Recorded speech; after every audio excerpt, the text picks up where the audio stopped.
Hello students, welcome to our YouTube channel. आज हम आप लोगों के लिए लेकर के आए हैं क्लास 12th हिंदी मीडियम के लिए फिजिक्स के लिए एक नया बैच, जिसमें हम लोग क्लास 12th की कंप्लीट फिजिक्स को कवर करेंगे। साथ ही यूपी बोर्ड के जो प्रीवियस ईयर के क्वेश्चन होंगे, पिछले साल के क्वेश्चन, उनके बारे में बात करेंगे। उनका हम लोग सोल्यूशन देखेंगे कि कैसे उनको सॉल्व कर सकते हैं। बोर्ड का पिछला पैटर्न देखते हुए इस सिलेबस को डिजाइन किया गया है। तो इस सिलेबस में हम लोग सारी चीजों को कंप्लीट करेंगे। जो 30% में थी वो भी, जो नहीं थी वो भी कंप्लीट करेंगे। मतलब 100% सिलेबस यहां पर हम लोग कवर करेंगे। तो आज की क्लास में हम लोग स्टार्ट करते हैं फिजिक्स सेकंड पेपर से, जिसमें हम स्टार्ट करेंगे आज किरण प्रकाशिकी। किरण प्रकाशिकी में हम लोग देखेंगे कि किरण प्रकाशिकी में प्रकाश को किरण मानकर जितनी परिघटनाओं का अध्ययन किया जाता है उसको हम किरण प्रकाशिकी कहते हैं। तो अगर सबसे पहले बात किया जाए कि यहां जो हम लोग प्रकाशिकी स्टार्ट करने जा रहे हैं, यहां पर अगर हम लोग देखें कि ये प्रकाशिकी जो शुरू करने जा रहे हैं हम, प्रकाशिकी होता क्या है और इसकी परिभाषा क्या है। तो प्रकाशिकी जिसे इंग्लिश में कहा जाता है ऑप्टिक्स, ऑप्टिक्स कहते हैं इसे इंग्लिश में। प्रकाशिकी क्या होता है, तो हम कह सकते हैं प्रकाश ऊर्जा। इसकी डेफिनेशन लिखना चाहे तो लिख सकते हैं प्रकाश ऊर्जा, प्रकाश ऊर्जा तथा प्रकाश से संबंधित परिघटनाओं का जो अध्ययन होता है। प्रकाश ऊर्जा हो सकती है एवं तथा प्रकाश से संबंधित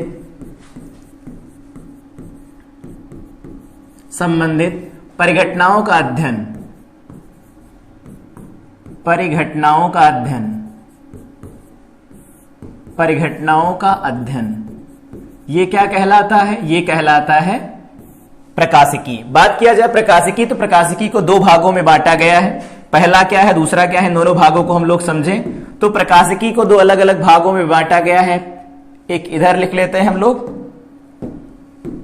दो भागों में बांटा गया है। एक भाग है किरण प्रकाशिकी, दूसरा है तरंग प्रकाशिकी। तो अगर हम लोग बात करते हैं पहला भाग, तो पहला भाग है हमारे पास किरण प्रकाशिकी, किरण प्रकाशिकी। और साथ में बात किया जाए दूसरा भाग जो हमें पढ़ना है, वो पढ़ना है तरंग प्रकाशिकी, तरंग प्रकाशिकी हमें पढ़ना है। किरण प्रकाशिकी और तरंग प्रकाशिकी क्या है, इनके बारे में बात किया जाए तो किरण प्रकाशिकी में हम लोग बात करते हैं प्रकाश को एक किरण मानते हैं और उसका सीधी रेखा में संचरण होता है, और ज्यामिति की सहायता से हम प्रकाशिकी का अध्ययन करते हैं, प्रकाश से संबंधित परिघटनाओं का अध्ययन करते हैं। तो यहां पर क्या कह सकते हैं, प्रकाश को किरण मानकर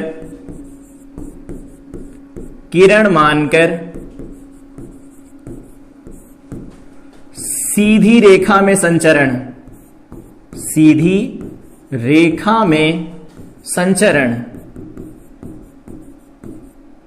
संचरण के आधार पर हम किसका अध्ययन करते हैं, तो ज्यामिति की सहायता से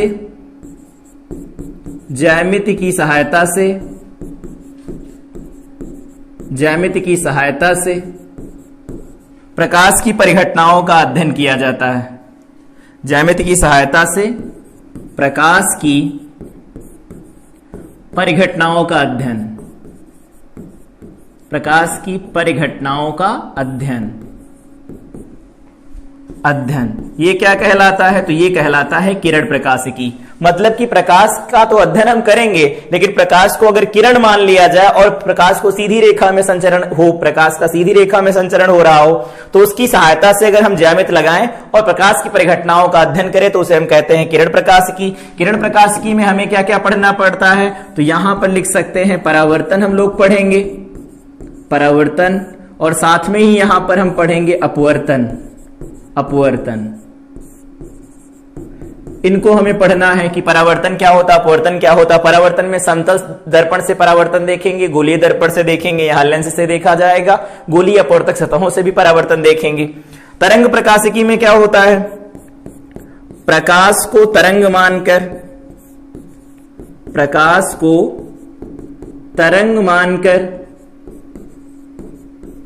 प्रकाश की परिघटनाओं का अध्ययन, प्रकाश की परिघटनाओं का अध्ययन,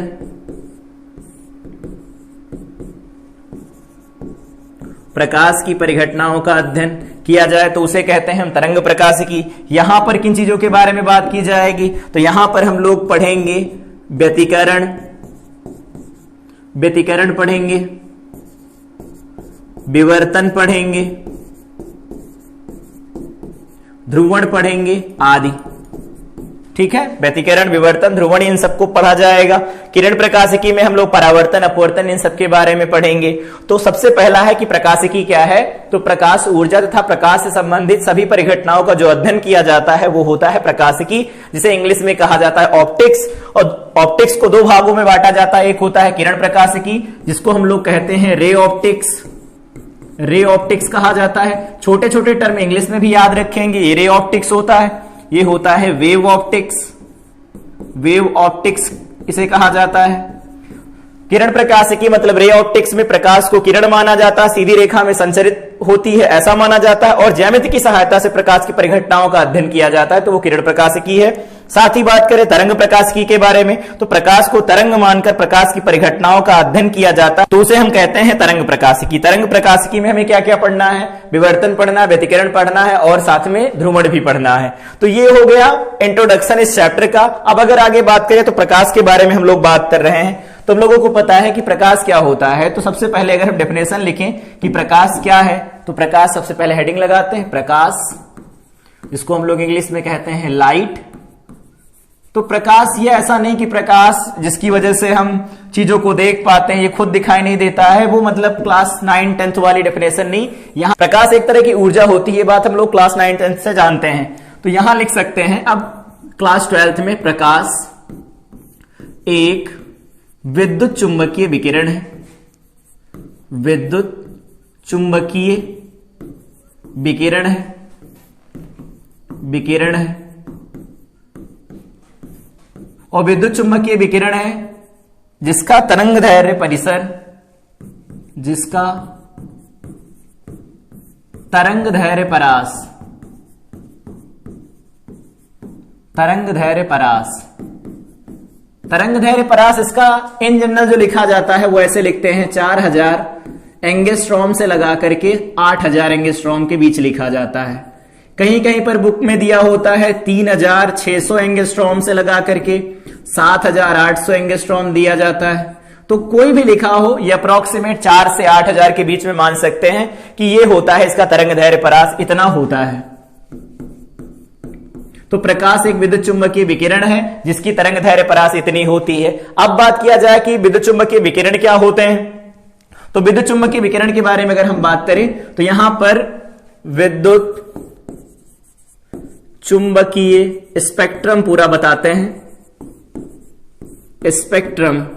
तो विद्युत चुंबकीय स्पेक्ट्रम के बारे में अगर हम लोग बात करें, इसके बारे में अगर हम लोग बात करते हैं कि विद्युत चुंबकीय स्पेक्ट्रम क्या है, तो विद्युत चुंबकीय स्पेक्ट्रम का जो सीक्वेंस है वो इससे याद रख सकते हैं। जी ऐसा होगा, GXUV यहां पर लिख सकते हैं, और GXUV और यहां पर लिखा जा सकता है IMR, IMR। इसको सीक्वेंस में कैसे याद रख सकते हैं वो देखते हैं, एक एक करके लिखा जाता है। जी का मतलब होता है गामा किरणें, गामा किरणें। फिर अगर बात किया जाए आगे तो इसके बाद आती हैं एक्स किरणें, एक्स किरणें। फिर उसके बाद में आता है अल्ट्रावायलेट वेव, पराबैंगनी किरणें, पराबैंगनी किरणें। अगली क्या बनेंगी, तो यहां से देख सकते हैं विजिबल, तो यहां पर दृश्य तरंगे बनेंगी, दृश्य तरंगे निकल के आएंगी यहां पर, जिनके बारे में बात करते हैं यही प्रकाश होता है। फिर आएंगी यहां पर इंफ्रारेड, जिन्हें कहा जाता है औरक्त, औरक्त तरंगे, औरक्त तरंगे हो गई। फिर साथ में बात करें तो एम का मतलब होता है माइक्रोवेव, तो माइक्रोवेव का मतलब होता है सूक्ष्म तरंगे, सूक्ष्म तरंगे होती हैं ये, तो ये सूक्ष्म तरंगे हो गई। साथ ही अगर बात किया जाए आर का मतलब, तो इनको कहा जाता है रेडियो तरंगे, रेडियो तरंगे। ये होता है विद्युत चुंबकीय स्पेक्ट्रम, इस तरह से लिखा जाता है। तो इस सीक्वेंस में लिखा गया तो ये किसी का क्रम होगा, तो याद रखेंगे कि लेफ्ट से राइट अगर हम जाते हैं, मूव करते हैं, तो तरंग दैर्घ्य बढ़ती जाती है, तरंग दैर्घ्य का बढ़ता क्रम है, ये बढ़ता क्रम है। सबसे ज्यादा तरंग दैर्घ्य इसका मतलब किसकी होगी? रेडियो तरंगों की। सबसे कम किसकी होगी? गामा तरंगों की। तो ये होता है विद्युत चुंबकीय स्पेक्ट्रम। तो प्रकाश एक विद्युत चुंबकीय विकिरण है जिसका तरंग दैर्घ्य का जो परास होता है 3600 एंगस्ट्रॉम से 7800 एंगस्ट्रॉम के मध्य होता है। विद्युत चुंबकीय स्पेक्ट्रम में कितनी रेखाएं मतलब तरंगे पाई जाती हैं? तो ये 7 लिखी गई हैं। गामा किरणें, एक्स किरणें, पराबैंगनी किरणें, दृश्य तरंगे। इस दृश्य तरंगों का एक छोटा सा रूप होता है जिसे हम कहते हैं प्रकाश, और प्रकाश का जो तरंग दैर्घ्य का परास होता है वो यहां पर लिख रखे हैं हम लोग, ठीक है। तो ये होता है प्रकाश। तो प्रकाश दिखाई देता है, बाकी इससे पहले की चीजें ना पराबैंगनी किरणें हमें दिखाई देती, ना ही अवरक्त तरंगे हमें दिखाई देती। इसके बीच में एक छोटा सा भाग होता है लाइट, जो हमें दिखाई देता है, विजिबल होता है वो। तो ये हो गया। यहां पर याद रखेंगे कि जो ये लिखा गया है इसे कहते हैं gamma rays, X rays, ultraviolet rays, यहां पर visible, infrared, microwave, radio wave होता है। तो याद रख सकते हैं GX, UV, IMR, ये होता है किसका क्रम है? तो ये तरंग दैर्घ्य का बढ़ता हुआ क्रम है। सबसे किनारे जो लिखा उनकी तरंग दैर्घ्य सबसे कम, जो सबसे लास्ट में लिखी उनकी तरंग दैर्घ्य सबसे ज्यादा होती है, ठीक है। तो ये हो गया प्रकाश और ये हो गया विद्युत चुंबकीय तरंग। अब अगर हम लोग बात करें आगे की प्रकाश की प्रकृति के बारे में, तो अगले पेज पर चलते हैं। तो यहां देखते हैं प्रकाश की प्रकृति। हम लोग अब देखते हैं प्रकाश की प्रकृति। प्रकाश की प्रकृति।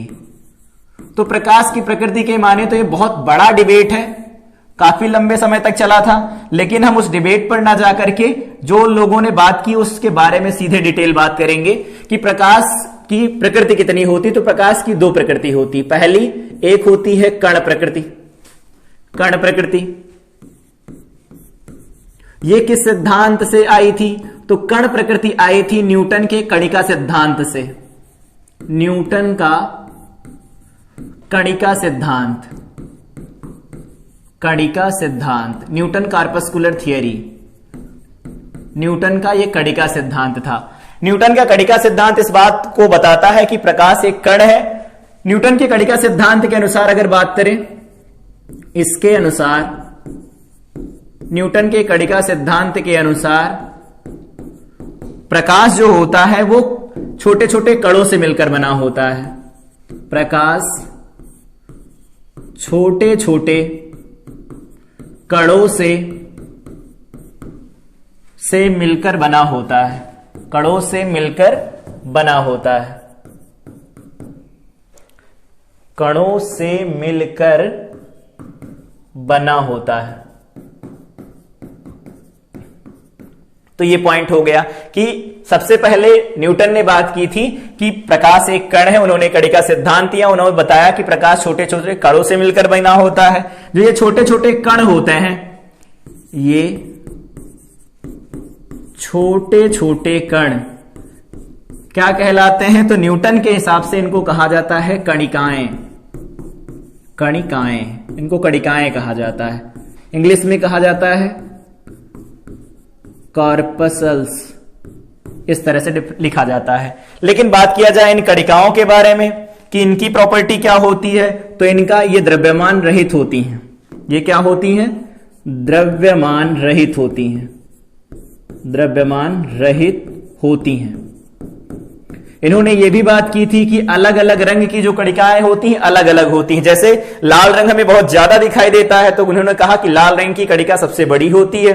बैंगनी रंग कम दिखाई देता तो उसकी कणिका सबसे छोटी होती है। तो यहां ये भी लिखना चाहे तो लिख सकते हैं अलग अलग रंग की कणिकाएं अलग अलग आकार की होती हैं। अलग अलग आकार की होती हैं। अलग अलग आकार की होती हैं। ये ध्यान रखेंगे कि लाल रंग की जो कणिकाएं होती हैं वो बड़ी होती है, बैंगनी रंग की कणिकाएं छोटी होती हैं। तो न्यूटन का कणिका सिद्धांत ये बताता है कि प्रकाश छोटे छोटे कणों से मिलकर के बना होता है। अगर इसको हम लोग समझें कि ये कैसे होगा, तो जैसे मान लेते कहीं पर कोई बल्ब जल रहा है तो उस बल्ब को हम मान लेते एक बहुत बड़ा सा पैकेट है। ये ऐसा कोई पैकेट है, इसको हम ऐसे मान लेते हैं। ये कोई पैकेट है, यहां पर ये ऐसा कोई बंधा हुआ थैला है, इसमें भरा हुआ है प्रकाश। तो प्रकाश जब चलता है किसी प्रकाश स्रोत से तो वो किस तरह से चलता है? छोटे छोटे कणों के रूप में ऐसा चलता है। ये छोटे छोटे कणों के रूप में चलता है, इस तरह से बाहर निकलता है। तो अगर ये बल्ब है, मान लेते कोई स्रोत है जिसे बल्ब मान लिया जाए कि ये बल्ब है, तो बल्ब से जो प्रकाश निकल रहा होगा छोटे छोटे कणों के रूप में निकल रहा होगा।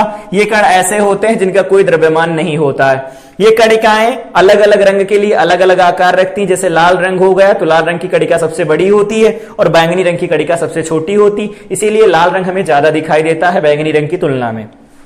बात किया जाए दूसरा सिद्धांत, किस बात पर सहमत है, तो दूसरा सिद्धांत है तरंग सिद्धांत। तरंग सिद्धांत, तो इसकी जो तरंग प्रकृति है, यहां पर अगर हम लोग बात करें तरंग प्रकृति, वो तो कण प्रकृति न्यूटन ने बताई थी, यहां पर तरंग प्रकृति बताता है हाइगेंस का तरंग सिद्धांत। हाइगेंस, क्रिश्चियन हाइगेंस थे, इनका पूरा नाम था, हाइगेंस का तरंग सिद्धांत। इसके बारे में हम लोग बात करेंगे डिटेल में। अभी यहां पर प्रकृति डिस्कस कर रहे हैं प्रकाश की कौन कौन सी थी, तो उन सब के बारे में बात कर रहे हैं एक एक करके। तो हाइगेंस का तरंग सिद्धांत था। हाइगेंस ने कहा प्रकाश एक तरंग है। इन्होंने क्या माना, तो इनके अकॉर्डिंग, इस सिद्धांत के अनुसार, इसके अनुसार ये सिद्धांत क्या कहता है, प्रकाश एक तरंग है। प्रकाश एक तरंग है, तरंग है। प्रकाश एक तरंग है। कैसी तरंग है, तो जो हाइगेंस ने माना था, उन्होंने कहा था ये अनुदैर्ध्य तरंग है, अनुदैर्ध्य तरंग है। और अनुदैर्ध्य तरंगों के चलने के लिए माध्यम की आवश्यकता होती है, माध्यम की आवश्यकता होती है। तो माध्यम की अगर आवश्यकता होती है, अनुदैर्ध्य तरंग है, तो उन्होंने एक सर्वव्यापी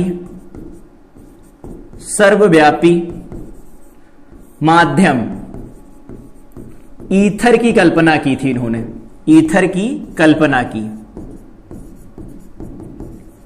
इन्होंने ये बात बताई थी कि प्रकाश एक तरंग है, तरंग में अनुदैर्ध्य तरंग है। उन्होंने कहा कि एक माध्यम की हम परिकल्पना करते हैं जो सर्वव्यापी है, हर जगह उपस्थित है, निर्वात में भी उपस्थित है, जिसे ईथर नाम दिया। इन्होंने ये भी बात बताई थी ईथर के बारे में, इसकी प्रत्यास्थता अधिक, घनत्व कम होता है, घनत्व कम होता है, ये भी ध्यान रखेंगे। और अगर घनत्व कम होगा तो यहां याद रखेंगे इसमें प्रकाश की चाल अधिकतम होगी, प्रकाश की चाल अधिकतम होती है, अधिकतम होती है। ये निर्वात में भी उपस्थित होगा।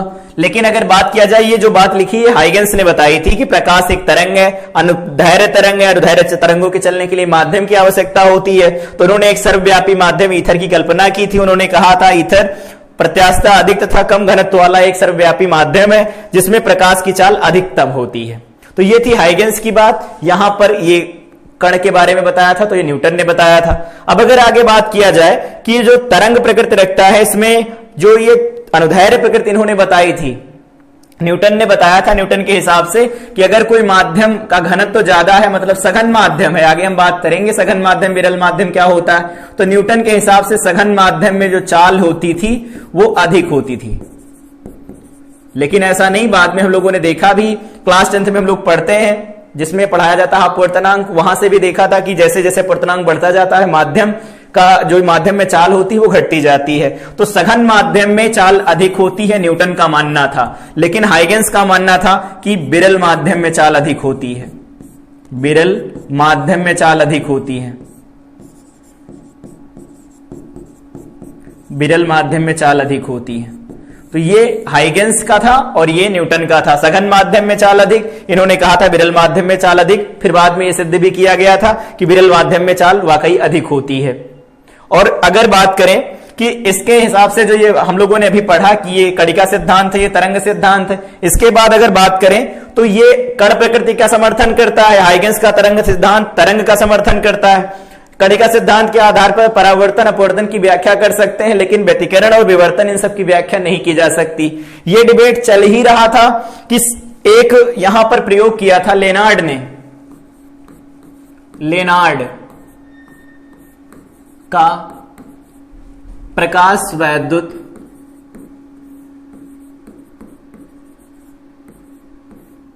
प्रेक्षण। लेनार्ड, ये जो डिबेट चल रहा था कि कण है तरंग है, उसके बाद में यहां पर आगे जब कुछ साल बीते तो लेनार्ड नाम के एक वैज्ञानिक थे जिन्होंने प्रकाश वैद्युत प्रभाव का परीक्षण किया और यहां से खोज की थी प्रकाश वैद्युत प्रभाव की। प्रकाश वैद्युत प्रभाव। तो प्रकाश वैद्युत प्रभाव की जब खोज की लेनार्ड ने तो इन्होंने बताया कि अगर कोई धातु सतह है, ये कोई धातु सतह है, धातु सतह पर आकर के अगर विकिरण आपतित होते हैं, प्रकाश आकर के गिरता है तो इस धातु सतह से इलेक्ट्रॉन उत्सर्जित होते हैं। इसके बारे में हम पढ़ेंगे, चैप्टर है पूरा। तो यहां पर इलेक्ट्रॉन जो निकल रहे हैं, इलेक्ट्रॉन तो एक कण है, यहां जो इलेक्ट्रॉन निकल रहे हैं, इलेक्ट्रॉन तो एक कण है। इलेक्ट्रॉन को केवल कण विस्थापित कर सकता है। तो इलेक्ट्रॉन को अगर केवल कण विस्थापित कर पाएगा तो हम ये कह सकते हैं कि यहां से जो विकिरण आकर के गिर रहे हैं, ऊर्जा के पैकेट्स, इनको बाद में नाम दिया गया था फोटॉन।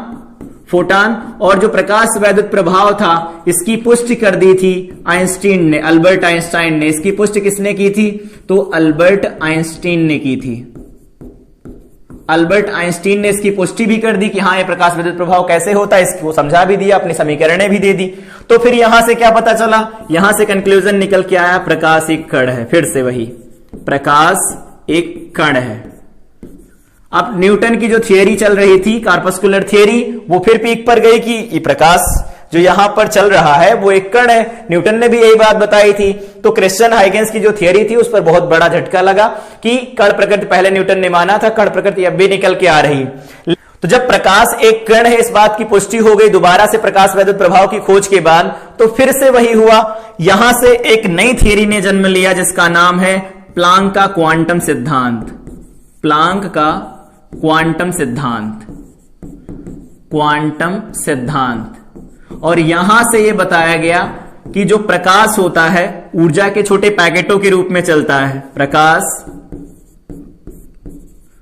ऊर्जा के छोटे पैकेट के रूप में चलता है। और ये पैकेट क्या कहलाते हैं? इनको कहा जाता है फोटॉन। ऊर्जा के पैकेट के रूप में चलता है, पैकेट के रूप में चलता है, जिसे क्या कहा जाता है? फोटॉन कहा जाता है। फोटॉन का भी कोई द्रव्यमान नहीं होता, कोई आवेश नहीं होता। तो यहां पर याद रखेंगे, द्रव्यमान तथा आवेश शून्य। ठीक है, द्रव्यमान तथा आवेश शून्य हो गया। तो यहां से जब कण प्रकृति की पुष्टि हुई तो प्लांक का क्वांटम सिद्धांत आया। इस प्लांक के क्वांटम सिद्धांत का अध्ययन किया 1924 में। 1924 में, यहां पर ईयर याद रखेंगे तो रखना चाहे याद रख सकते हैं। 1924 ईस्वी में एक साइंटिस्ट आए जिनका नाम था डी ब्रोगली। डी ब्रोगली, इन्होंने बताया कि कोई भी अगर द्रव्य है, इन्होंने बताया था कि प्रत्येक कण के साथ एक तरंग जुड़ी होती है। एक तरंग जुड़ी होती है। इन्होंने ये बात बताई थी कि जितने भी कण होते हैं उन सभी कणों के साथ में एक तरंग जुड़ी होती है। इस तरंग को कहा जाता है द्रव्य तरंग। द्रव्य तरंग कहा जाता है, मैटर वेव कहा जाता है, इन्हें द्रव्य तरंग हो गई। ठीक है, तो ये याद रख सकते हैं कि 1924 में डी ब्रोगली ने बताया कि प्रकाश जो भी जितने भी कण होते हैं वो सब तरंग प्रकृति भी रखते हैं, मतलब कण भी तरंग प्रकृति रख सकता है। उनको हम द्रव्य तरंग कहते हैं, जिनके अंदर ये गुण पाया जाता है। अब अगर आगे बात करें कि 1924 में जब ये बात बताई कि कण के साथ में भी तरंग प्रकृति रखती है, तो बाद में जब ये जो डिबेट चल रहा था प्रकाश कण है या तरंग है, बाद में ये एक्सेप्ट कर लिया गया कि प्रकाश जो होता है वो द्वैती प्रकृति रखता है। तो प्रकाश द्वैती प्रकृति रखता है, द्वैती प्रकृति रखता है। तो अगर द्वैती प्रकृति रखेगा तो क्या कर सकते हैं? तो द्वैती प्रकृति रखता है जिसमें कुछ परिघटनाओं को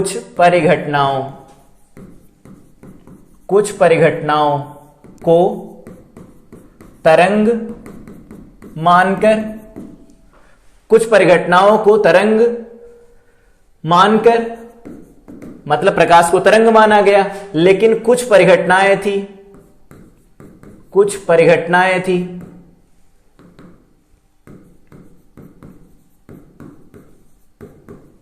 कण मानकर समझाया गया। तो यहां से पता चला कि प्रकाश में द्वैती प्रकृति होती है। अभी हम लोगों ने देखा कि जो ये चल रहा था, यहां पर ये डिबेट जो चल रहा था कि प्रकाश की प्रकृति कैसी है, कण प्रकृति बताई न्यूटन ने, तरंग बताई हाइगेंस ने पूरी थ्योरी अपनी दे दी। उसके बाद में यहां पर हम लोगों ने देखा लेनार्ड ने उसी बीच एक प्रयोग किया और उन्होंने प्रकाश विद्युत प्रभाव की खोज की, साथ में पुष्टि कर दी थी आइंस्टीन ने। लेकिन अगर बात किया जाए कि यहां पर जो हम लोग तरंग सिद्धांत लिख रहे हैं, इसकी भी पुष्टि की गई थी। तो इसकी पुष्टि किसने की थी? तो इस तरंग प्रकृति की पुष्टि की थी यंग ने। यंग का द्विरेखा छिद्र प्रयोग, जिसे हम लोग पढ़ेंगे द्विरेखा छिद्र प्रयोग,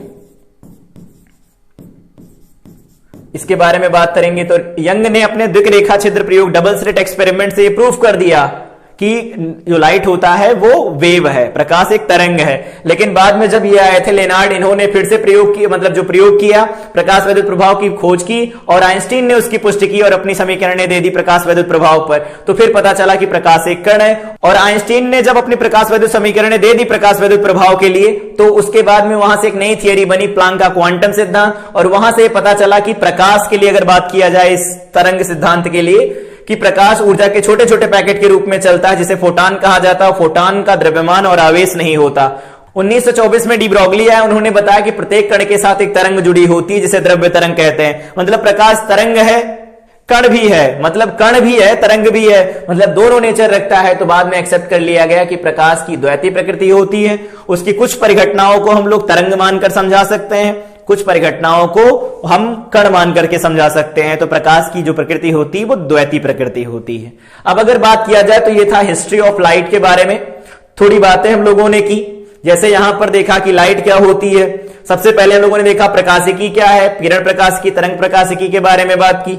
यहां पर हम लोगों ने देखा कि प्रकाश क्या है, प्रकाश विद्युत चुंबकीय विकिरण है, जिसका तरंग दैर्घ्य परिसर कहां से कहां तक देखो लिखा भी गया है। विद्युत चुंबकीय स्पेक्ट्रम के बारे में अगर बात करें तो XUV, यहां पर IMR से याद रख सकते हैं, gamma rays, X rays, ultraviolet rays और विजिबल रे लाइट होती है जो, वो हो गई infrared wave, microwave, radio wave. यहां पर ये उनका सीक्वेंस लिखा गया है। बाएं से दाएं जाने पर इनकी तरंग दैर्घ्य बढ़ती जाती, सबसे कम तरंग दैर्घ्य किनारे वाले की, सबसे ज्यादा तरंग दैर्घ्य राइट साइड वाले की होगी। फिर बात किया हम लोगों ने प्रकाश की प्रकृति, कणिका सिद्धांत भी देखा न्यूटन का, और बात किया कि तरंग प्रकृति कैसी होती है, जिसमें हाइगेंस का तरंग सिद्धांत भी हम लोगों ने देखा। उन्होंने कहा था प्रकाश की जो चाल होती है वो विरल में कम होती, बाद में ये सही भी हुई। न्यूटन ने बताया था सघन माध्यम में प्रकाश की चाल अधिक होनी चाहिए, जो बाद में गलत सिद्ध हुआ। फिर यहां पर हम लोगों ने आगे बात की लेनार्ड का जो प्रयोग था, उन्होंने प्रकाश विद्युत प्रभाव की खोज की और उसकी पुष्टि किसने की थी? आइंस्टीन ने उसकी पुष्टि कर दी। तो बाद में पता चला कि यहां पर प्रकाश एक कण है। फिर उसके बाद में यहां से एक नई थियरी है जिसे हम कहते हैं प्लांक का क्वांटम सिद्धांत, और उन्होंने बताया कि प्रकाश ऊर्जा के छोटे छोटे पैकेट के रूप में चलता है और उन पैकेट को हम फोटॉन कहते हैं। डी ब्रोगली ने 1924 में बताया इसी क्वांटम सिद्धांत के आधार पर कि प्रत्येक कण अपने साथ एक तरंग दैर्घ्य रखता है, मतलब एक तरंग का गुण रखता है, जिसे हम द्रव्य तरंग कहते हैं। बाद में पता चला प्रकाश द्वैती प्रकृति रखता है। कुछ परिघटनाओं का अध्ययन हम तरंग मानकर करते हैं, कुछ परिघटनाओं का अध्ययन कण मानकर किया जाता है, जैसे प्रकाश का परावर्तन, अपवर्तन, इन सब का अध्ययन कण मानकर कर सकते हैं। और व्यतिकरण विवर्तन हो गया, जिनके बारे में हम लोग तरंग प्रकाशिकी में बात करेंगे, उनका अध्ययन किया जाता है प्रकाश को तरंग मानकर। तो ये कुछ पॉइंट्स थे जिसमें हम लोगों ने हिस्ट्री ऑफ लाइट, प्रकाश के इतिहास के बारे में बात की कि प्रकाश कैसी प्रकृति रखता है। और ये डिबेट कितना चला था, काफी लंबे समय तक डिबेट चला था। बहुत छोटे से टर्म में हमने समझाने की कोशिश की है। उम्मीद है कि जो हिस्ट्री है ये समझ में आई होगी।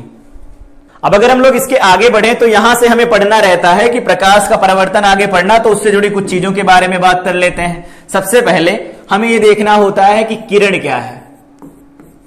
किरण, जिसको इंग्लिश में कहा जाता है रे, किरण क्या है? तो अगर किरण के बारे में बात किया जाए तो प्रकाश सीधी रेखा में अगर चल रहा होता है तो कहते हैं कि प्रकाश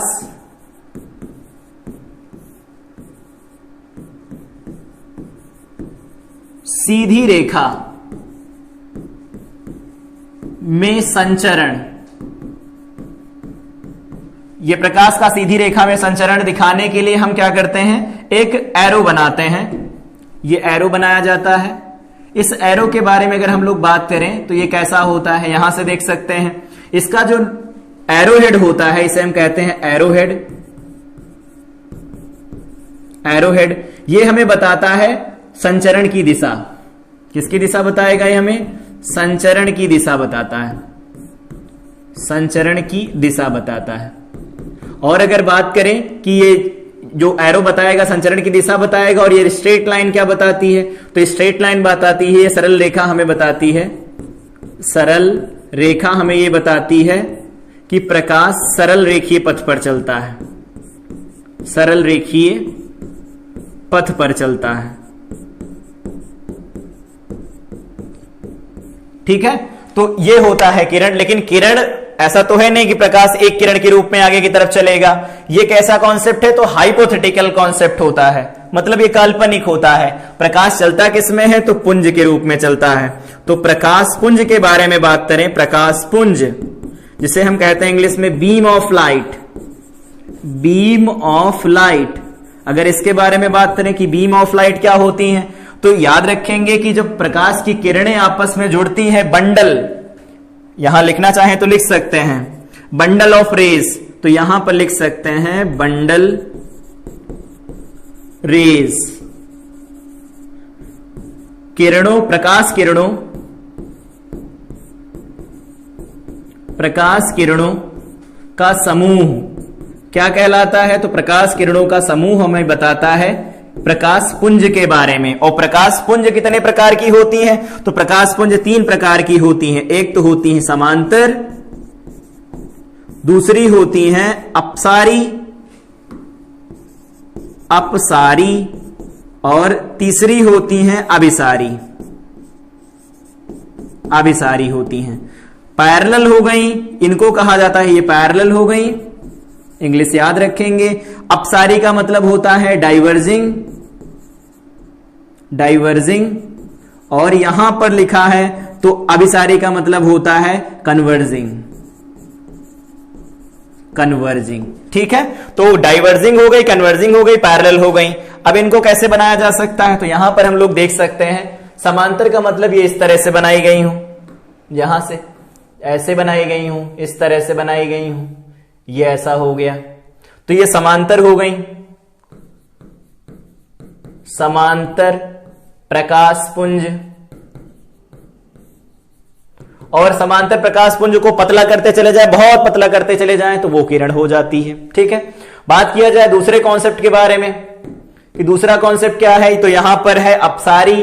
तो अपसारी का मतलब बाहर की तरफ निकलती हुई नजर आए किसी पॉइंट से, तो इनको ऐसे हम कह सकते हैं बाहर की तरफ निकल रही हूं, किसी पॉइंट से बाहर की तरफ, यहां से बाहर की तरफ निकल रही हूं।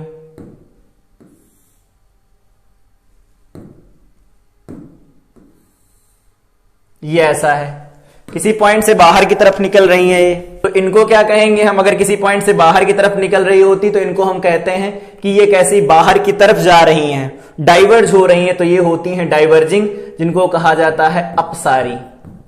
और अभिसारी क्या होती है? किसी पॉइंट पर कन्वर्ज होती हुई नजर आए हमें, तो कन्वर्ज कैसे होंगी? तो ऐसे कह सकते हैं, यहां से अगर हम लोग बनाते हैं कि दूसरा वाला टाइप क्या होगा, तो दूसरा इस तरह से टाइप होगा, ऐसा।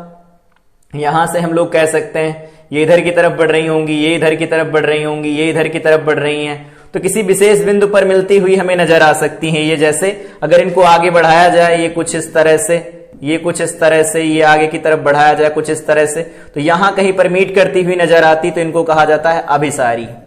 तो याद रखेंगे कि जो किरण होता है ये एक काल्पनिक कॉन्सेप्ट है, हाइपोथेटिकल कॉन्सेप्ट है, थ्योरेटिकल कॉन्सेप्ट है। मतलब प्रकाश को सीधी रेखा में चलाना तो एक किरण मान लेते हैं। किरण क्या होता है? बहुत छोटा पतला सा समांतर किरण पुंज एक प्रकाश की किरण जैसा काम करेगा। और प्रकाश के पुंज कितने तरह के होते? तो 3 तरह के होते हैं, समांतर प्रकाश पुंज, अपसारी प्रकाश पुंज और अभिसारी प्रकाश पुंज। अब अगर इनके बारे में और बात की जाए कि प्रकाश पुंजों के आधार पर वस्तुएं और प्रतिबिंब कैसे बनाए जाते हैं, तो उनके बारे में बात करते हैं। उससे पहले हम यहां पर देखते हैं कि वस्तु क्या होती है। तो यहां पर हम लिखते हैं वस्तु, जिसको कहा जाता है ऑब्जेक्ट। आगे हम लोगों को पढ़ना है वस्तुएं कहां रखी, प्रतिबिंब कहां बनेगा। तो अगर ऑब्जेक्ट के बारे में बात करें कि ऑब्जेक्ट क्या होती है, तो हम लोग जानते हैं ऑब्जेक्ट वो होती है जिससे प्रकाश किरणें उत्सर्जित होती हैं, जिससे प्रकाश जिससे प्रकाश किरणें उत्सर्जित होती हैं, उत्सर्जित होती हैं। तो वस्तुओं से प्रकाश किरणें क्या होती है? उत्सर्जित होती हैं। मतलब यहां से आपतित किरणें उत्सर्जित होंगी। जैसे आपतित किरणें होती कहीं से निकल के आती हैं और गिरती हैं किसी समतल दर्पण या किसी गोलीय दर्पण या किसी लेंस के ऊपर, तो वस्तु। अब यहां पर बात करते हैं, दूसरा पॉइंट ऐसा लिख सकते हैं कि ये प्रकाश का स्रोत होती है, प्रकाश स्रोत जैसी होती है ये। मतलब यहां से किरणें हमारे पास आएंगी। अब ये स्रोत कैसे हो सकते हैं? तो जानते हैं हम लोगों को स्रोत दो तरह के होते हैं, दो प्रकार के होते हैं। एक तो होती है दीप्त वस्तु में और एक होती है अदीप्त। ठीक है, जिनके पास स्वयं का प्रकाश होता है, स्वयं का प्रकाश होता है, उनको हम कहते हैं दीप्त। जिनके पास स्वयं का प्रकाश नहीं होता, स्वयं का प्रकाश नहीं होता, उनको कहा जाता है अदीप्त। इनके उदाहरण के बारे में अगर बात करें तो जैसे सूर्य हो गया, खुद का प्रकाश होता है। बल्ब हो गया, बल्ब के पास खुद का प्रकाश होता है। मोमबत्ती अगर जलती हुई मोमबत्ती हो, मोमबत्ती अगर जलती है हुई मोमबत्ती हुई तो वो भी खुद के प्रकाश की वजह से ही ग्लो करती है। यहां पर बात करें दूसरा, यहां जिनके प्रकाश स्वयं नहीं होता, जैसे कुर्सी हो गया, मेज हो गया, टेबल हो गया। यहां पर और एक खास बात करें, चांद हो गया। चांद के पास खुद की लाइट नहीं होती, वो सूर्य के प्रकाश की वजह से चमकती, जिसे हम चांद की चांदनी कहते हैं। ठीक है, तो ये हो गया दीप्त अदीप्त वस्तुएं। लेकिन याद रखेंगे, जब हम पढ़ रहे होंगे अपना चैप्टर, तो उसमें अगर वस्तु होगी तो हम उसे दीप्त मान करके ही पढ़ेंगे। कारण क्या होगा? उससे वस्तु से किरणें उत्सर्जित होकर के हमारी तरफ आ रही होंगी, किसी हमारे लेंस या किसी दर्पण के ऊपर आपतित हो रही होंगी, ऐसा हम लोग मानेंगे। तो ये कह सकते हैं कि जो वस्तुएं होंगी वो सामान्यतः दीप्त ली जाएंगी। अब यहां से हम ये कह सकते हैं कि वस्तुएं दो तरह की होती हैं। एक वस्तुएं होती हैं वास्तविक वस्तु। वास्तविक वस्तु का क्या मतलब है?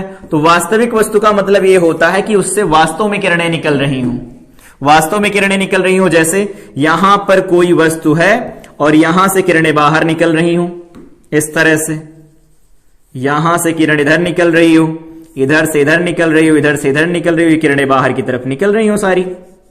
ये किरणें हैं बाहर की तरफ निकल रही हुई किरणें हैं। और अगर ये किरणें बाहर निकल रही हो और आगे सामने जाकर के किसी दर्पण या किसी लेंस के ऊपर गिरती हैं, जैसे यहां पर कोई ऑप्टिकल एलिमेंट बनाया गया है। ऑप्टिकल एलिमेंट का सीधा मतलब ये होता है कि कोई दर्पण या फिर कोई लेंस यहां सामने बनाया जाए, तो इस पर आपतित जो किरणें हो रही हैं वो क्या है? वास्तव में आ रही हैं। तो जहां यहां आपतित किरणें वास्तव में आ रही, तो जहां वस्तु होती है ये वास्तविक वस्तु कही जाती है। तो ये वस्तु कैसी है? वास्तविक वस्तु है, वास्तविक वस्तु है।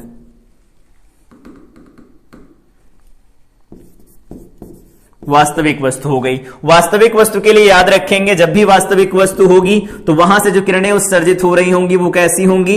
अपसारी होंगी, अपसारी होंगी। लेकिन अगर बात किया जाए दूसरे पॉइंट पर कि आभासी वस्तु है, आभासी वस्तु, तो आभासी वस्तु कैसी होती है? तो आभासी वस्तु को हम लोग ऐसे समझ सकते हैं यहां से, जैसे यहां अपसारी है, वास्तविक हुआ। अपसारी का मतलब यह है कि जैसे कोई ऑप्टिकल एलिमेंट यहां पर हम लिखें, ये ऑप्टिकल एलिमेंट है कोई, ऑप्टिकल एलिमेंट का सीधा मतलब ये होता है कोई दर्पण या कोई लेंस हो सकता है। तो यहां पर अगर किरणें आकर के गिर रही, मान लेते इधर से किरण आकर के गिर रही है, यहां से किरण आकर के गिर रही है, इस तरफ से यहां से किरण आकर के गिर रही है, इधर से किरण आकर के गिर रही हैं। इनको अगर आगे बढ़ाया जाए किसी बिंदु विशेष के ऊपर ये मिलती हुई नजर आएंगी, तो हमें ये नहीं पता चलेगा कि आ कहां से रही, ऐसा पता चलेगा पीछे यहां कोई बिंदु है जहां पर ये हमें मिलती हुई नजर आ रही। उसके बाद मान लेते हैं कि ये इधर किसी भी तरफ जा रही होंगी, तो मान लेते हैं कि ये यहां कहीं पर जाकर के मिल रही हैं, तो वहां पर प्रतिबिंब बनेगा। लेकिन प्रतिबिंब के बारे में बात नहीं करते, तो यहां वस्तु जो कैसी होगी? आभासी वस्तु होगी। तो एक कॉन्सेप्ट यहां से निकल के आया कि अगर प्रकाश का पुंज अपसारी है तो किरण, वो जो वस्तु होगी वो वास्तविक होगी, और यहां पर क्या है? ये अगर अभिसारी है यहां पर प्रकाश का पुंज कैसा है? अभिसारी। तो अभिसारी जब प्रकाश पुंज होता तो वस्तु आभासी होती है। यहां से किरणें आएंगी, इस किसी ऑप्टिकल एलिमेंट से टकराएंगी। अब वो दर्पण हो सकता है, लेंस हो सकता है। उसके बाद टकराने के बाद जहां जाएंगी मिलेंगी वहां तो प्रतिबिंब बनेगा। लेकिन यहां से ऐसा लग रहा कि ये ओ पॉइंट से निकलती हुई प्रतीत होती है, ओ पॉइंट से आ रही होंगी घूम करके, ऐसा लग रहा है हमें। तो ये हो गया वस्तु। वस्तु क्या होती है? जिससे प्रकाश किरणें उत्सर्जित होती हैं। वो प्रकाश स्रोत जैसा हो काम करेगा। वस्तु जो होगी वो प्रकाश स्रोत का काम करेगी। स्रोत दो तरह के होते हैं, दीप्त अदीप्त होते हैं। वस्तु दीप्त ली जाएंगी, जितनी भी हम लोग वस्तुओं के बारे में बात करेंगे, क्योंकि उनसे किरणें उत्सर्जित होंगी, भले ही वो प्रकाश किसी और का हो। वास्तविक वस्तु जिसके लिए अभिसारी किरणें उत्सर्जित करें वो वास्तविक होगा, अभिसारी होगा तो वो वास्तविक नहीं होगा, वो आभासी वस्तु होगी। बात किया जाए यहां पर आगे अगले पॉइंट की तरफ, प्रतिबिंब के बारे में हम लोग बात करें तो यहां से बात करते हैं हम लोग प्रतिबिंब के बारे में। अब तो हेडिंग है प्रतिबिंब।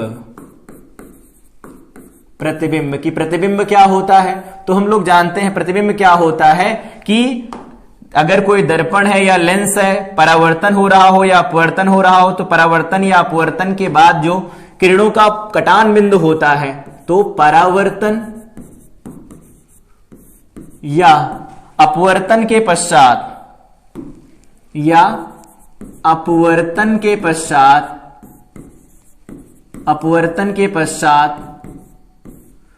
परावर्तित या अपवर्तित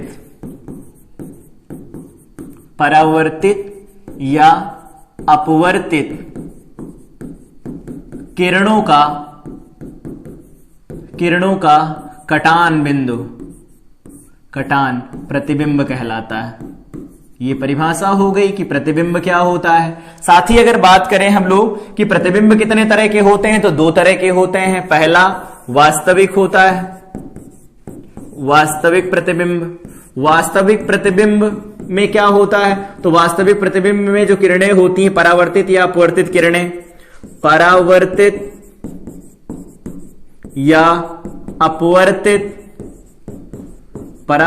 या अपवर्तित किरणें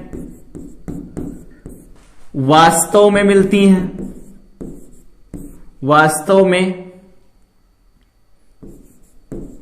मिलती हैं। ऐसा नहीं होगा कि मिलती हुई प्रतीत हो, वास्तव में मिलती हैं। और वास्तव में मिलती हैं तो वास्तविक प्रतिबिंब बनेगा। दूसरा पॉइंट अगर लिखें तो यहां होता है आभासी वस्तु, तो आभासी प्रतिबिंब भी होता है। आभासी प्रतिबिंब भी लिखेंगे, आभासी वस्तु जैसा कुछ लिखा तो आभासी प्रतिबिंब जैसा भी कुछ लिखेंगे। ये क्या होगा? यहां पर क्या होगा? परावर्तित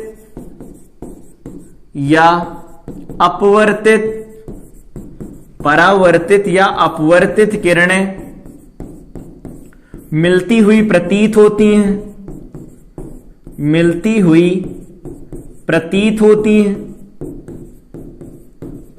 होती हैं। तो अगर मिलती हुई प्रतीत होंगी तो हम कहेंगे वहां पर आभासी प्रतिबिंब बन रहा होगा।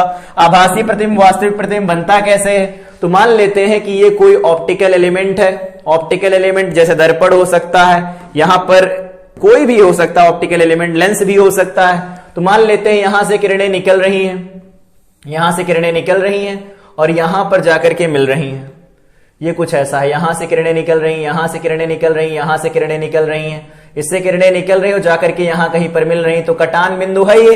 तो यहां पर अपवर्तन हुआ होगा या परावर्तन हुआ होगा, कटान है, तो ये प्रतिबिंब कैसा होगा? वास्तविक होगा, वास्तविक प्रतिबिंब बनेगा।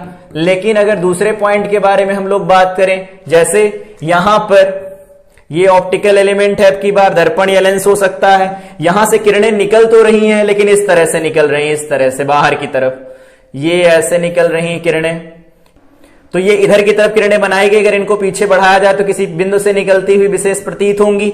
और अगर यहां पर दूसरा अगर आगे की तरफ बढ़ा के बिंदु बनाए, यहां पर लाइनें बनाई जाए, ये भी प्रकाश किरणें इस तरफ बनाई गई, तो किरणें ये बाहर की तरफ निकलती हुई प्रतीत हो रही, ऐसा लग रहा है इस बिंदु से निकल के आ रही होंगी। तो अगर इस बिंदु से निकलेंगे तो यहां पर आभास होगा हमें, तो हम ये कहेंगे कि यहां पर क्या है? आभासी प्रतिबिंब बन रहा होगा। जैसे हम लोगों को पता है अवतल लेंस में होता है, अवतल लेंस में क्या होता है? यहां पर ऐसा कुछ रहता है, यहां से किरणें जाती इधर फैल जाती, यहां से किरणें जाती फैल जाती हैं, फिर मिलती हुई इधर पीछे की तरफ मिलाओ तो कहीं मिलती हुई प्रतीत होती हैं, तो वहां प्रतिबिंब आभासी बनता है। तो आभासी प्रतिबिंब क्या होता है? वास्तविक। यहां पर किरणें कैसी हैं? तो यहां किरणें हैं अपसारी।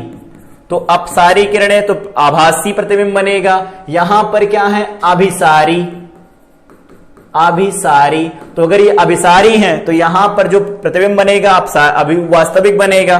तो अब हम ये कंक्लूजन निकाल सकते हैं, जैसे यहां पर देखा वस्तु, अपसारी जब होता है तो वास्तविक वस्तु होती है, यहां पर अपसारी होता है तो आभासी प्रतिबिंब बनता है। तो ये कह सकते हैं कंक्लूजन निकाल के फाइनल हम ये कह सकते हैं कि वस्तु के सापेक्ष अगर बात करें, वस्तु अगर वास्तविक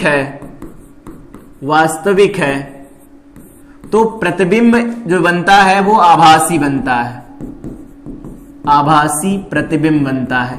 ये हमेशा सही नहीं होगा, कुछ चीजों कुछ शर्तों के लिए मान्य है। और अगर वस्तु, दूसरा पॉइंट है, अगर वस्तु आभासी है तो प्रतिबिंब वास्तविक बनता है, वास्तविक प्रतिबिंब बनता है, वास्तविक प्रतिबिंब बनता है। ये बात हम लोग याद रख सकते हैं इन जनरल, लेकिन ये हमेशा सही नहीं होगा, क्योंकि अगर हम लोग इसे वेरीफाई करके देखें तो क्लास 10th में ये आइडिया रहता है कि अगर हम लोग यहां पर बात करते हैं, ये कोई हमारे पास अवतल लेंस है और यहां से किरणें जा रही, मान लेते हैं यहां कोई वस्तु रखी गई, ये ऐसे होगा, ये इस तरह से जाएंगी, यहां किरणें जाएंगी, यहां कहीं पर जाकर के मिलेंगी, तो ऐसा हो रहा। तो यहां पर वस्तु भी वास्तविक है, प्रतिबिंब भी वास्तविक बन रहा है। तो ऐसा नहीं कि हमेशा सही होगा, कुछ शर्तों पर काम करता है कि वस्तु वास्तविक है, प्रतिबिंब आभासी बन रहा है, वस्तु आभासी है, प्रतिबिंब वास्तविक बन रहा है। तो ये आज की क्लास थी जिसमें हम लोगों ने पढ़ा कि वस्तुएं क्या होती हैं, प्रतिबिंब क्या होते हैं, उनसे जुड़ी बातें की कि प्रतिबिंब कैसा होगा तो वस्तु कैसी बनेगी, इन जनरल बात की। साथ ही देखा हम लोगों ने कि दीप्त अदीप्त वस्तुएं क्या होती हैं, जिनके पास स्वयं का प्रकाश हो दीप्त होती हैं, जिनके पास नहीं होता अदीप्त होती हैं। जैसे यहां पर ये अदीप्त लिखी गई हैं, यहां पर दीप्त लिखी गई हैं। और यहां पर हम लोगों ने बात किया किरण क्या होता है, तो एक थ्योरेटिकल कॉन्सेप्ट होता है, काल्पनिक कॉन्सेप्ट है, ये संकल्पना है कि प्रकाश सीधी रेखा में चलता है तो उसको एक किरण द्वारा प्रदर्शित किया जाता है। एरो हेड हमें बताता है प्रकाश किधर की तरफ जा रहा है और वो रेखा हमें बताती है प्रकाश सीधी रेखा में है। प्रकाश की किरणों का जो बंडल होता है उसे हम कहते हैं प्रकाश का पुंज। प्रकाश के पुंज भी 3 तरह के होते हैं। उसके बाद में हम लोगों ने बात किया यहां पर प्रकाश के इतिहास के बारे में, और साथ ही हम लोगों ने देखा कि प्रकाश की कण प्रकृति और तरंग प्रकृति देखी। प्रकाश क्या होता है ये भी देखा, विद्युत चुंबकीय तरंग में जो स्पेक्ट्रम बनता है वो स्पेक्ट्रम याद करने का तरीका भी शॉर्टकट देखा। और यहां पर बात की कि प्रकाशिकी और किरण प्रकाशिकी की डिफिनेशन क्या है और इनमें कौन कौन से चैप्टर हमें पढ़ने हैं। तो उम्मीद है कि आज की क्लास समझ में आई होगी। इंट्रोडक्शन क्लास थी। अगली क्लास में जब हम लोग मिलेंगे तो प्रकाश का परावर्तन देखेंगे और समतल दर्पण से प्रकाश का परावर्तन कैसे कराया जाता है उसके बारे में बात करेंगे। तब तक के लिए इस क्लास को रिवाइज कीजिए। मिलेंगे अगली क्लास में और बात करेंगे प्रकाश के परावर्तन के बारे में। Till then